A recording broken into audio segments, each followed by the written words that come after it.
तो इस वीडियो में हम पढ़ेंगे राजस्थान का भौतिक स्वरूप। राजस्थान का भौतिक स्वरूप। राजस्थान का भौतिक स्वरूप काफ़ी विविधता लिए हुए हैं और पहाड़ी, पठारी, मैदानी व रेतीले भागों में बटा हुआ है। यानी राजस्थान का जो भौतिक स्वरूप जो है, भौगोलिक दृश्य की अगर बात करें तो यहाँ पर पहाड़ियाँ भी है, पठारी भाग भी है, मैदान भी है और रेतीला भाग भी है। पहाड़ी भाग की बात करें तो इसमें अरावली आ जाएगी आपके। पठारी भाग की बात करें तो पठारी में हाड़ौती का क्षेत्र आ जाएगा। मैदानी में पूरी राजस्थान का भाग आ जाएगा। उसके बाद में पश्चिम में मरुस्थल फैला हुआ है। तो इस प्रकार से राजस्थान का भौतिक स्वरूप काफ़ी विविधता लिए हुए हैं। यानी कि पहाड़ी क्षेत्र भी है, इसमें पठारी भाग भी आता है, मैदानी भाग भी आता है और रेतीला भाग भी इसमें आता है। राजस्थान विश्व के प्राचीनतम भूखंडों में से एक है। कार्बोनिफेरस युग में पृथ्वी के स्थलखंड आपस में जुड़े हुए थे, जो कि पेंजिया के नाम से जाने जाते थे।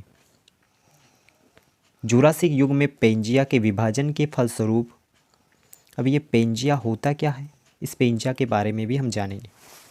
तो जुरासिक युग में पेंजिया के विभाजन के फलस्वरूप उत्तर में अंगारा लैंड तथा दक्षिण में गोंडवाना लैंड नामक स्थलीय भागों का निर्माण हुआ। इन दोनों स्थलीय भागों के बीच में एक संकीर्ण महासागर का निर्माण हुआ, जिसे 33 सागर कहा गया। राजस्थान का अधिकांश पश्चिमी व पूर्वी प्रदेश 33 सागर का ही अवशेष। पश्चिमी व पूर्वी प्रदेश, राजस्थान का कुछ पूर्वी प्रदेश और पश्चिमी प्रदेश की बात करें तो 33 महासागर का ही अवशेष। ये 33 महासागर किस प्रकार से बना, ये अंगारा लैंड और गोंडवाना लैंड का निर्माण किस प्रकार से हुआ, तो इसके बारे में भी हम जानेंगे। पहले इसको रीड कर लेते हैं। वह राजस्थान का अरावली प्रदेश व दक्षिण पूर्वी पठारी प्रदेश गोंडवाना भूभाग का अवशेष है। अरावली प्रदेश की बात करें और दक्षिण पूर्वी पठारी प्रदेश यानी हाड़ौती वाला जो भाग है, गोंडवाना भूखंड का अवशेष है। राजस्थान का उत्तर पश्चिमी मरु प्रदेश की बात करें तो यह है आ जाता है 33 सागर का अवशेष। उनको कालांतर में सरस्वती व अन्य नदियों द्वारा लाई गई तलछट द्वारा पाड़ दिया गया और राजस्थान का पूर्वी मैदान गंगा यमुना नदियों द्वारा लाई गई मिट्टियों से बना। तो इस प्रकार राजस्थान के दो भौतिक प्रदेशों पूर्वी मैदान व पश्चिम मरुस्थल का निर्माण नदियों द्वारा निक्षेपित मृदा से हुआ। राजस्थान में 33 सागर के कुछ अवशेष आज भी देखने को मिलते हैं, जो कि सांबर झील, पचपदरा व डीडवाना झील के रूप में विद्यमान है। यहाँ पर मैप में हम देख सकते हैं राजस्थान का विभाजन, भौतिक विभाजन जो है, किस प्रकार से भौतिक विभाजन यहाँ पर बताया गया है। तो यहाँ पर आप देख सकते हो अरावली प्रदेश जो है ये दिखाई दे रहा। अरावली प्रदेश इस प्रकार से ये हो जाएगा अरावली प्रदेश, ठीक है। ये वाला कौन सा प्रदेश हो जाएगा, अरावली। बात करते हैं ये वाला भाग जो होगा आपके, ये वाला भाग कौन सा हो जाएगा, पूरी मैदानी प्रदेश। और बात करते हैं आगे, ये वाला भाग जो हो जाएगा कौन सा हो जाएगा, हाड़ौती का पठार।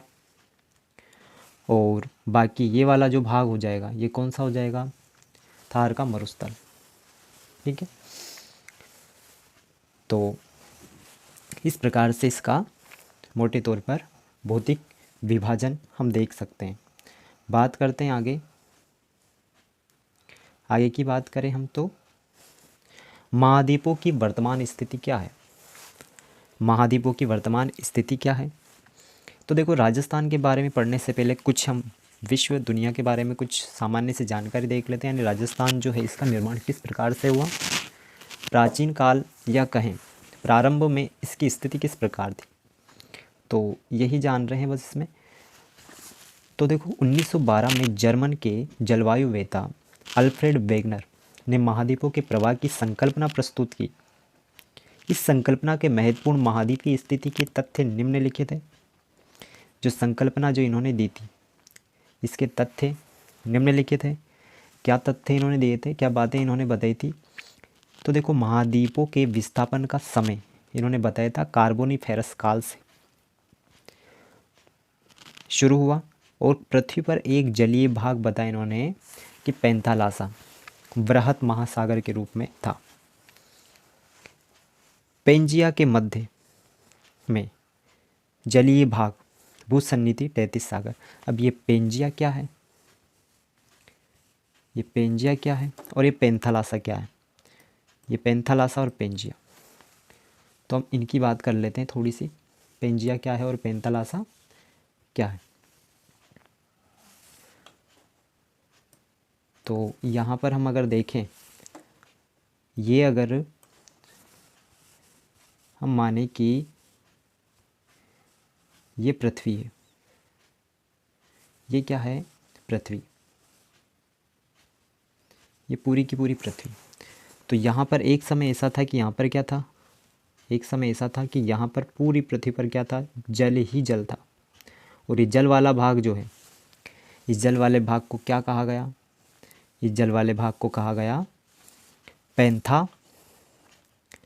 क्या कहा गया? पैंथालासा। लेकिन बात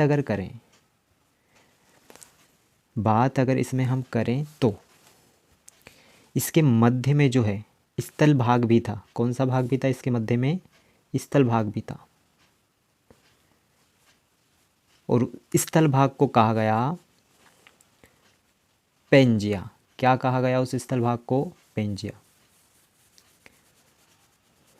तो वेगनर के अनुसार प्रारंभ में पृथ्वी पर क्या था? जल ही जल था। और एक स्थल भाग जो था वो किस नाम से था? पेंजिया के नाम से। ये तो कहलाया, ये तो क्या कहलाया? पेंजिया। क्या कहलाया ये वाला भाग? पेंजिया। ये कहलाया पेंजिया।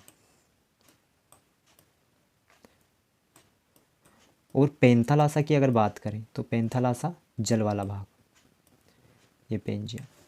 और ये जल वाला भाग जो कहलाया ये कहलाया पैंथालासा।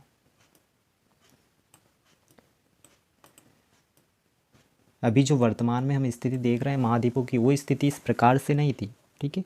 केवल एक ही स्थल भाग था, बाद में क्या हुआ, इनमें विभाजन होता है और अलग अलग ही महाद्वीपों में अभी जो वर्तमान स्थिति देखते हैं उस प्रकार से ये बिखर जाते हैं। Panthalassa, Panthalassa.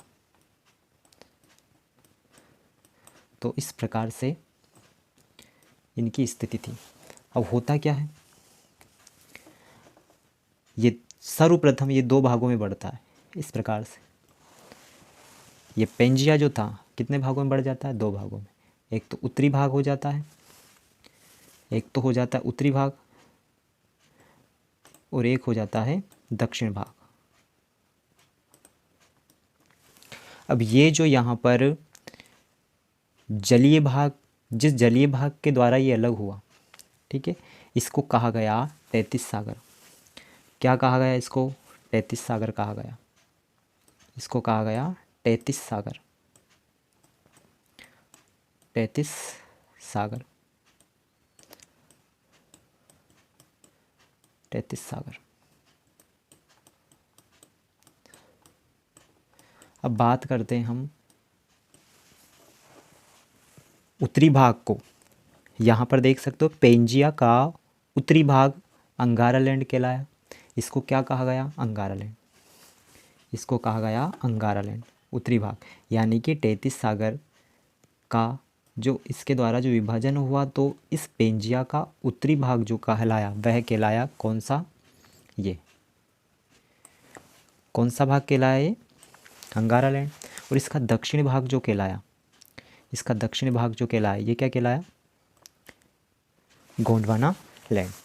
तो इस प्रकार से ये दो भागों में बटा और फिर आगे जो है अलग अलग महाद्वीपों में ये विभाजित होता है। लेकिन हम केवल ये जानना चाहते हैं कि राजस्थान का जो निर्माण है किस प्रकार से होता है। तो यहाँ पर कौन से राजस्थान के कौन से हिस्से का निर्माण कौन से भाग से हुआ? तीनों में से। ठीक है। तो यहाँ पर देख सकते हैं हम, यहाँ पर क्या लिखा हुआ है, यहाँ पर आपको अच्छे से समझ में आएगा कि जुरासिक युग में पेंजिया के विभाजन के फलस्वरूप उत्तर में अंगारा लैंड तथा दक्षिण में गोंडवाना लैंड नामक स्थलीय भागों का निर्माण होता है, यानी 2 भागों में टूट जाता है। इन दोनों स्थलीय भागों के बीच से एक संकीर्ण महासागर का निर्माण होता है, यानी कि जिसे हम क्या कहते हैं, 33 सागर। राजस्थान का अधिकांश पश्चिमी व पूर्वी प्रदेश जो है, राजस्थान का अधिकांश कौन सा, पश्चिमी व पूर्वी प्रदेश 33 सागर का ही अवशेष है। वह राजस्थान का अरावली प्रदेश की बात करें और दक्षिण पूर्वी पठारी प्रदेश की बात करें तो गोंडवाना लैंड या गोंडवाना का भूखंड का अवशेष या गोंडवाना का भाग है। राजस्थान का उत्तर पश्चिमी मरु प्रदेश की बात करें तो ये किसका भाग है, 33 सागर का भाग है। ठीक है, तो इस प्रकार से राजस्थान का जो पूरा राजस्थान का जो स्वरूप है वो कौन कौन से भागों से बना है, प्राचीन समय में इसकी स्थिति क्या थी वो हमने यहाँ पर जान ली। अब आगे बात करते हैं हम।